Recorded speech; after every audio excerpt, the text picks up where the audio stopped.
So, Erev Tov, good evening, everybody. So excited that you're here for another session of Selihot 5782. It's been so wonderful to have everybody coming on board, both those that have been teaching us so profoundly, and also by those of you that come to listen. I want to remind everybody that if you have missed any of the sessions, you can always go to our publicity and you'll find the code, or the link rather, for the YouTube. All of them are here. So I'm gonna go right away to what we do regularly as the introduction to Selihot. I'm going to share the screen and I'm going to take you to Adon HaSelihot, the piyut that we have been studying together since the very beginning of the month of Elul. We are very close, as you notice, we're very close to the end of the alphabet, and with that to Yom Kippur happening, hello, Wednesday night, Thursday. And Thursday afternoon, 4:15, we're going to have a little bit of a review of some of the sessions that we have had. In any case, if you notice, Rochev Arabot, the writer of the evenings, isn't it? And what better than to have Nan Wellins writing with us tonight? So we're going to sing a little bit. Chatanu lefanecha rachem alenu, Chatanu lefanecha rachem alenu, Poel Yeshuot Tzofe Atidot, Kore Hadorot, Rochev Aravot, Shomea Tefilot, Temim Deot, Chatanu Lefanecha Rachem Alenu. I'm going to stop sharing and go right away and tell you a little bit of our featured guest, Nan Wellins. I'm going to try to do this very fast because there is a lot to say about Nan. She's a writer, she's an editor, she's a Hebrew translator, and not only a translator, her translations of Hebrew poetry are beyond belief. A former mezzo-soprano with the Israel National Choir and the Israel Opera, she directs Foundation Relations and Communications for the Israel Scholarship Education Foundation, and loves helping Israelis from marginalized communities be the first in their families to earn degrees. She joined Shirat HaNefesh in 2008 and served 6 years on its board, including being chair and vice chair. Mom to new college grad Ari. She lives in Silver Spring with her husband Michael, dog Tara, and Rico the cat, who often attends Shirat HaNefesh Zooms. And with that, I have the immense pleasure to spotlight Nan so she can teach us tonight. Thank you so much. Thank you so much, Ramon, and Erev Tov, everyone, and good evening. And I have the immense privilege of representing the letter Resh, which is incredibly difficult to pronounce correctly. Israelis basically spend a lot of time making fun of how Americans pronounce that particular letter. My son has taught me how to say it more like an Israeli. He says Israelis don't say terrorist, they say terrorist. So this is how you say an Resh.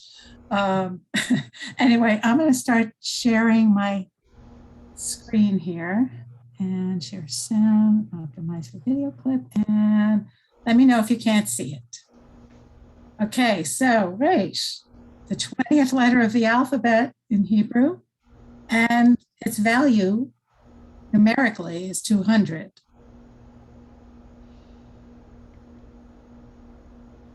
If you could see the early Hebrews, actually the first form of the letter was the head, a human head. It's a pictograph.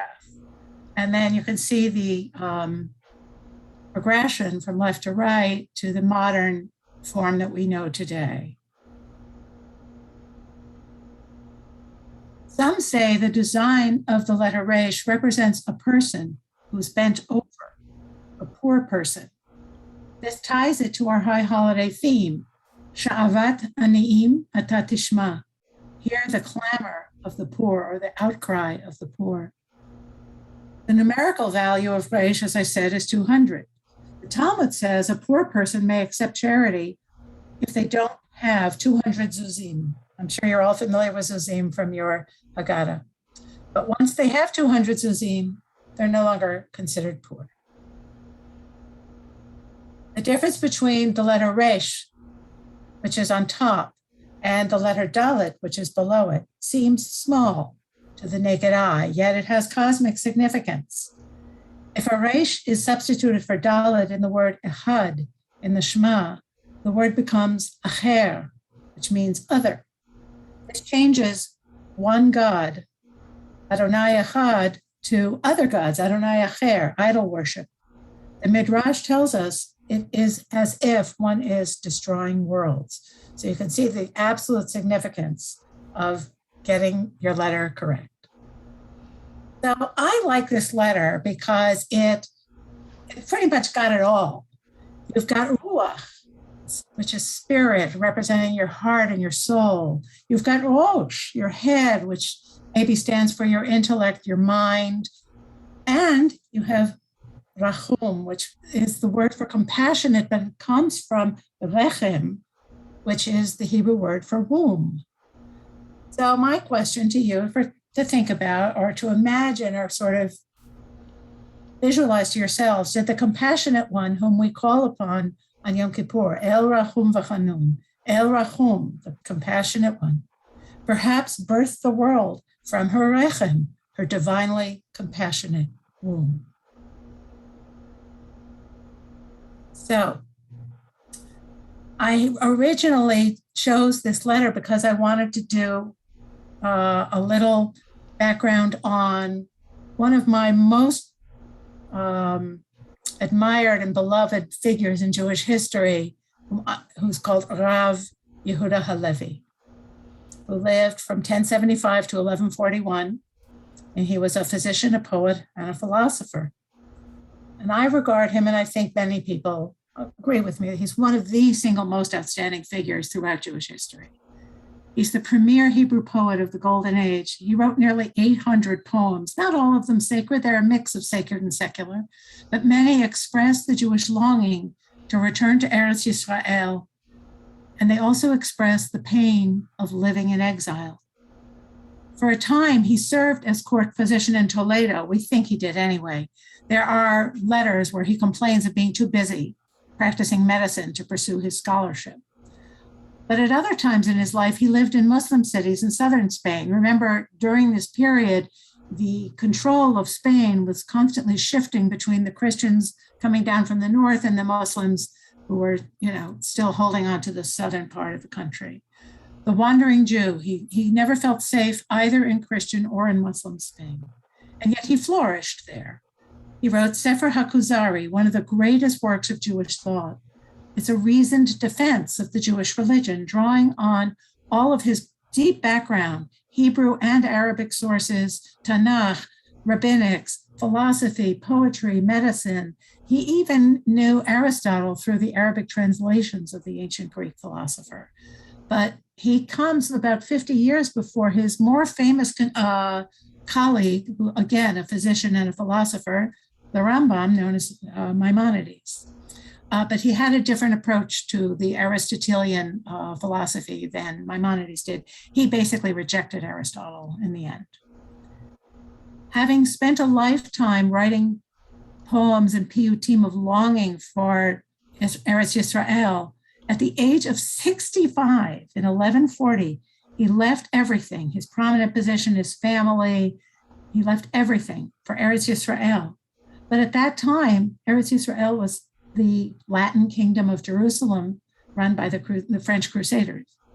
He stayed in Egypt for some months and departed Cairo by ship on May 14th, 1141. For some reason, we know this exactly. He's thought to have died later that summer. It's a little unclear whether he made it to Eretz Yisrael or not. It's possible that he, like Moses, got close but never got in. But there are legends and there's some evidence that he did, in fact, make it to Eretz Yisrael. There's a legend that he was trampled by a horseman as he prayed at the wall. Other legends say that no, that happened as he arrived at the gates of Jerusalem. It's very unclear. The evidence is not terribly substantial. But there is a book called The Song of the Distant Dove by Raymond Scheindlin, which has recently discovered correspondence. And I just got the book, so I can't even tell you what I think about it, but I'm looking forward to reading it. So I've decided for this one evening, out of over 750 poems, piyutim, drinking songs, love songs, I want to focus on this one poem, Libi B'Mizrach. I'll read it first in the Hebrew so you can hear the music of the words and the rhyme, and then I'll go over it a little bit. Libi B'Mizrach, my heart is in the east. Libi B'Mizrach, v'anochi b'sof ma'arav. Ech et ama et asher ochal, ve'ech ye'erav. Echa ashalem nedarai, va'esarai. בעוד ציון בחבל אדום, ואני בחבל ערב. יקר בעיניי עזוב כל טוב ספרד, כמו יקר בעיניי רעות אפרות דביר נחרב. So you hear the rhyme, ma'arav, ye'erav, arav, necharav. My heart is in the east. My heart is in the east, while I am in the uttermost west, the end of the west, he says literally. How shall I taste what I eat and enjoy its savor? He feels that even eating food in Galut, in exile, it lacks taste, it lacks true flavor. How shall I render my vows and my bonds? And here you may hear the echo from Kol Nidre, Kol Nidre ve'esarei. Echa ashalem nedarai ve'esarai. How shall I render my vows and my bonds, while yet Zion lies beneath the fetter of Edom, and I in the chains of Arabia. And here there's a bit of a play on words. He says, Zion b'chevel Edom, and that word is written, chevel is written with a chet, and that means more like a rope or something to fasten you. And va'ani b'chevel arav, and I can't pronounce the difference between the chaf and the chet, maybe Ramon can. But this word, the second word, chevel arav, is chain. It's like a link, chain link fence. B'chevel arav. Yakel be'enai, it would be easy in my eyes. La azov, kol tu sfarad, to leave all the bounty, all the good of Spain. Kamo yekar be'enai, as it would be glorious or precious to me. Ra'ot, to see. Afrot devir necharav. Afrot is the dust, the dirt. Devir is a special word that refers to the Kodesh Kodeshim, the Holy of Holies of the temple. Necharav, the destroyed, ruined, devir. It's so personal and so powerful. You know that he feels this, and you know this because at the age of 65, he left everything behind and went to behold the dust of the desolate sanctuary. So this particular poem is so famous that it is, and so central to Jewish identity in the modern state of Israel. It's taught in the schools, and it's even part of the Bagrut, the high school matriculation exams that you have to pass in 12th grade. So it may come as no surprise that this poem, as well as many others that Yehuda Halevi wrote, has been set to music in countless different ways. I've chosen a very short kind of little tour of some of the different ways, and I'm going to share those with you now, and I hope that this works. So the first one that I'm going to share, oops, I want to go back. Okay, sorry. I'll go back. I have to go back to the beginning and just kind of page through, sorry. There we are. The first one we're going to hear is like a traditional Israeli one performed by Nechama Handel.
The next one I'm going to share, I'm not sure what you were seeing. Were you seeing my slideshow or were you seeing the video?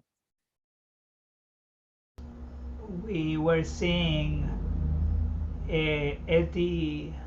Okay. So let me figure out how to share the right thing this time. Okay. It was just me, but it also seemed like the sound was going in and out. Oh, and I have it optimized, so I'm not sure what to do about that. So let me see if I can fix it. Okay, the next piece is a very different. That was sort of a classic Israeli piece. This is going to be the Yemenite tradition, composed and sung by Sar Shalom Keshet.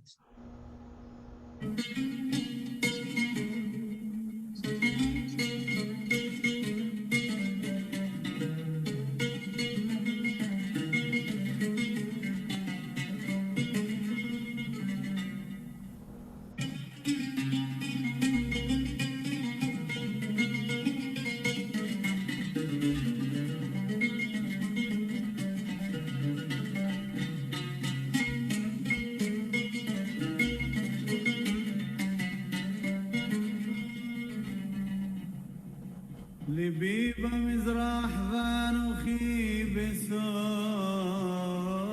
מערב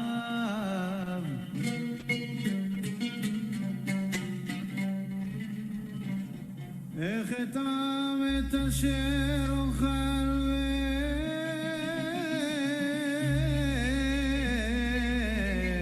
ואיך אהיה רב.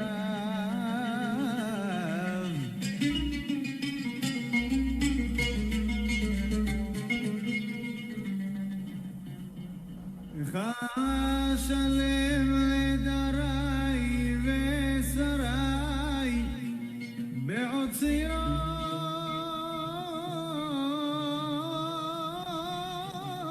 בחבל אדום ואני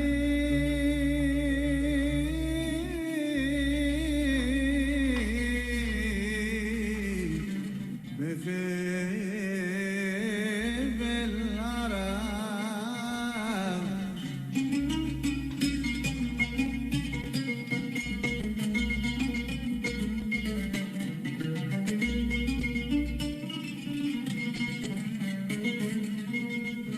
I don't hear anything.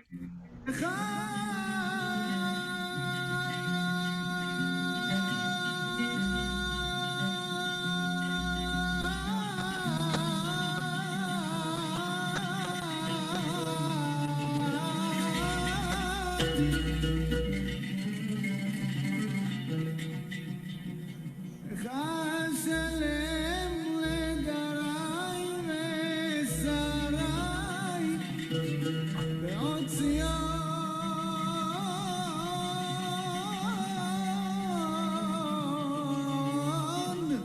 בחבל אדום ואני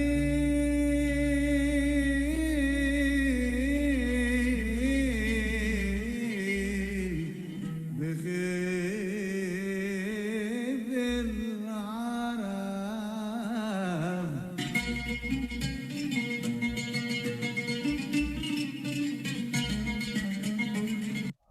I'm going to pause that because we have some time constraints and move on to the, shall we say, the Ashkenazi cantorial tradition here. And this is a piece by the cantor Hazan Harel Amid.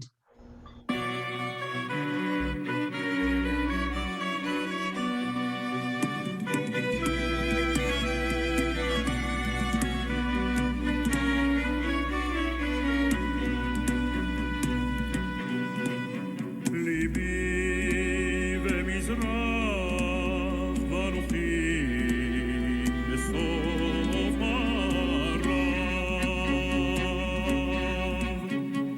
איך אטמע את אשר אוכל ואיך אהיה רב. איך אשלם לדרי ושרי בעוד ציון בחבל אדום ואני בחבל ערב. יקל בעיני עזוב כל טוב ספרד כמו יקל בעיני רעות. רעות תפרוד דביר נחרב, רעות תפרוד דביר נחרב, דביר נחרב.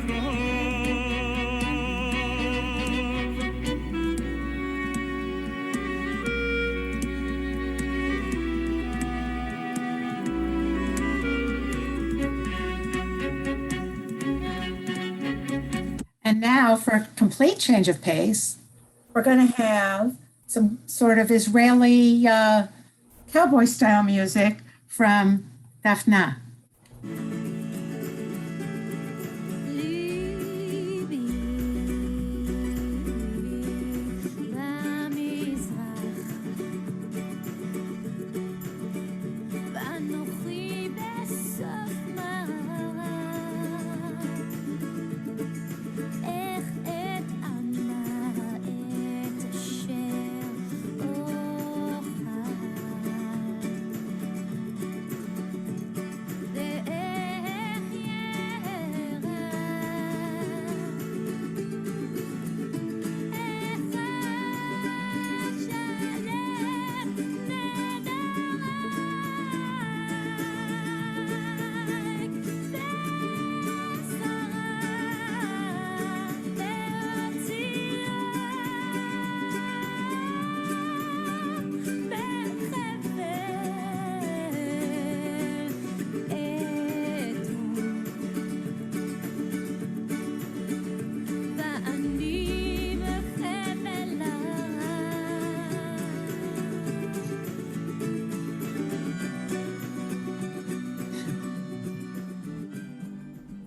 And last,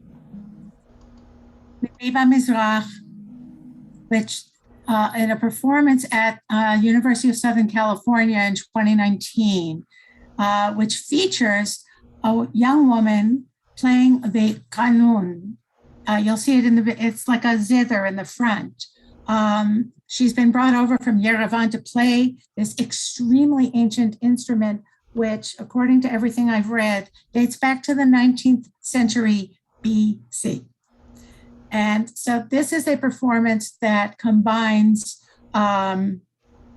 Sephardic cantillation with a 17th century Spanish compositional style called ritornello. So without further ado, I'm going to play you some of this.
So there's more to that, and there are about 1 million more things, million more settings of this single poem, as well as many of the other poems that Yehuda Halevi wrote. Sorry, I didn't see that. I hope you all could hear it. And if you can't, I'm happy to share the playlist so that people can go back and hear it for themselves. So I hope that this has perhaps whetted your appetite for going back and taking a look at some of Yehuda Halevi's poetry and music created from his poetry. And with that, I just want to wish everyone a good sealing. May you be inscribed and sealed in the book of life for the coming year. Thank you so much. And thank you so much. What a beautiful presentation. And I can't think about El Rahum Bechanun anymore in the way that I always thought about it. And now, instead of compassionate, I have to think of the utter compassion of women that bring children to this world through their rechem. So that is fantastic. And also reminds me, of course, that we ask the Ribono Shel Olam, the master of the universe, that also has a Resh in it,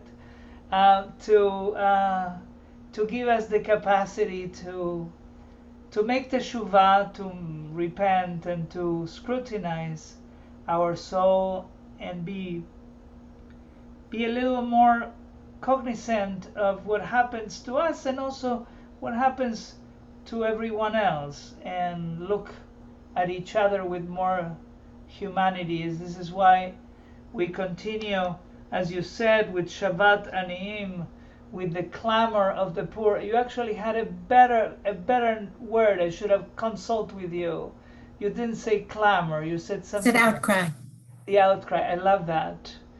Right. And so we hope that we will be more sensitive to that. Well, one of the things that I did see, and I'll just take a second to say this, in reading up on that, was that it isn't as important at some level to give money as it is to smile. I think there's a Talmudic saying that, smiling at your fellow human is actually more important than giving them money. To treat them as a person, that's somehow the greater mitzvah. Absolutely. And of course, that reminds us that yet another giant from Spain, we're talking about Rabbi Moshe ben Maimon, or Rambam, who says that the greatest level of the 8 segments of tzedakah that he proposes is to do it, to give people a job, to let them really find themselves, feeding themselves and feeding their families, and being able to look into the world in their own way. So thank you so much for this. I want to remind everybody that in a sense we continue tomorrow evening with the letter Resh, because Rav Devorah Lynn is going to be teaching us letter Shin, and we continue, like I said, all the way to Yom Kippur. I'm going to put on the chat, right, for everybody to see, that this link, in case that you want to review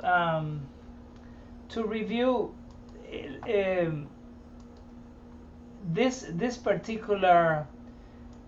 particular session or any others, and also wanted to say, if you haven't seen, Shirat HaNefesh has produced, actually, with the photography from John Angel, a beautiful video that it's called Yehi Ratzon, a blessing for the new year, that begins with Rosh, as you taught us today, Rosh Hashanah, the beginning of the year, or the head of the year, if one wants.